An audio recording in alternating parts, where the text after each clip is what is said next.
What if I told you that England once had a Viking king?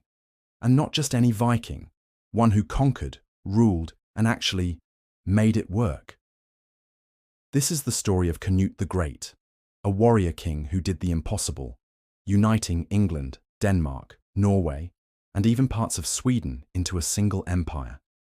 Oh, and he also tried to stop the tide, literally.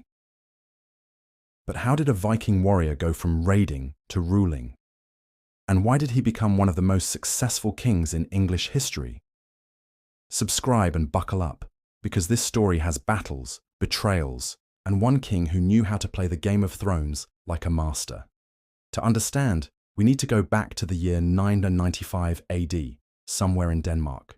That's where our boy Cnut was born, the son of the mighty Viking king Sweyn Forkbeard. Cnut grew up in a world where Vikings weren't just pirates.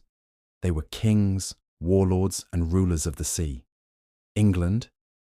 It was a juicy prize, full of wealth, churches with gold, and rulers who were, let's just say, struggling. And who better to take it than the Vikings?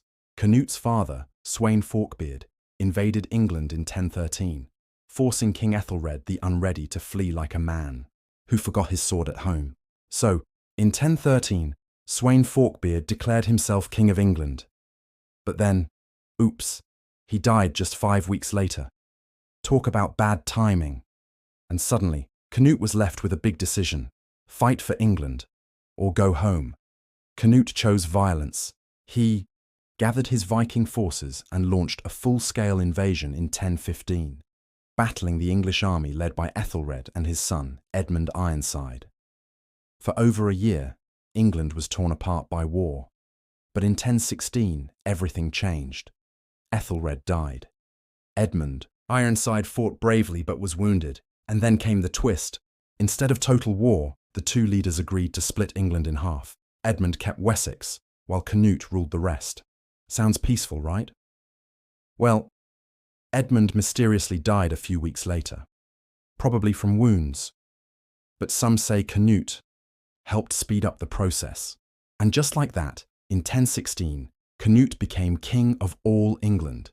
So Cnut had conquered England. Now what? Loot it? Burn it? Nope. He actually ruled it wisely. Instead of treating the English like an enemy, he kept the Anglo-Saxon laws, worked with the church, and even married Emma of Normandy, Ethelred's widow, to legitimize his claim. Cnut knew that just being a warrior wouldn't be enough. He had to be a king, a real ruler, not just a conqueror. He even converted to Christianity and built churches, probably to balance out all the Viking raids from his younger days. And guess what? It worked. England actually prospered under Cnut's rule. He was so good at ruling that people forgot. He was a Viking, but Cnut wasn't done. Why stop at England when you can have an empire? In 1018, he became king of Denmark. Then in 1028, he conquered Norway. Suddenly, he wasn't just a king. He was the ruler of a North Sea empire spanning 3 major kingdoms. Cnut was now one of the most powerful rulers in Europe, controlling trade, politics, and even diplomacy with the Holy Roman Empire and the Pope. Now, let's talk about the most famous story about Cnut, the time he commanded the tide to stop. Some say Cnut, in a display of arrogance, ordered the sea to stop moving to prove his power.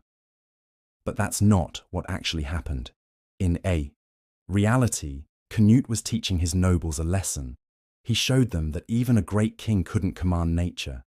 Only God had that power. Cnut ruled wisely for nearly 20 years, but in 1035, he died at around 40 years old. His sons were, let's say, not great rulers. The North Sea Empire fell apart, and England eventually returned to Anglo-Saxon rule. But Cnut's legacy, it lived on. He was proof that a Viking could be more than just a raider. He could be a true king. So, what do you think? Was Cnut one of the greatest Viking rulers ever?